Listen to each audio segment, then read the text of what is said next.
Tyre workers welfare association सूरत द्वारा वार्षिक सामान्य सभा અને પરિવાર સ્નેહ મિલનમાં રક્તદાન કેમ્પનું આયોજન કરવામાં આવ્યું।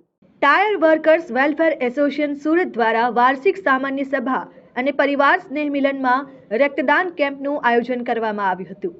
ટાયર વર્કર્સ વેલફેર એસોસિએશનની છઠ્ઠી સામાન્ય સભા અને પરિવારનું મિલનનું પણ આયોજન heaven villa resort Sevani road Kosamdi Kamrej Surat ખાતે કરવામાં આવ્યું। તમામ સભ્યો પોતાના પરિવાર સાથે ઉપસ્થિત રહી રમતગમત તેમજ વિવિધ કલા પ્રસ્તુતિ કાર્યક્રમોમાં સહભાગી બન્યા। પ્રમુખ ગિરીશકુમાર બીએ જણાવ્યું કે એસોસિએશન દ્વારા રક્તદાન કેમ્પનું પણ આયોજન કરવામાં આવ્યું હતું, જેમાં 48 યુવાનોએ રક્તદાન કરી રેડ ક્રોસ બ્લડ સેન્ટરને અર્પણ કરવામાં આવ્યું, જેમાં મનીષભાઈ પટેલ દ્વારા એસોસિએશનના પ્રમુખનું સન્માન કરવામાં આવ્યું। દરેક રક્તદાતાને પ્રમાણપત્ર આપીને સન્માનિત કરાયા। બેબી ચક્રપાણી, સજીત પીએસ, अशोक कुमार टी, सुनील कुमार, जयलाल प्रभा सुधन तेमज तमाम सभ्यों संपूर्ण सहकार सांपड्यो।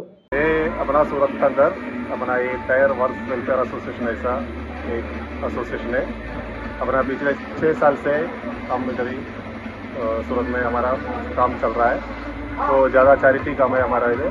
ये अपना छठा साल है, छठा साल का अपना एनुअल मीटिंग है। उस टाइम पे हम ब्लड डोनेशन कैंप रख दिया, अपना रेड क्रॉस को बुलाया। हम 47 बोतल उसको अभी ब्लड डोनेट कर दिया।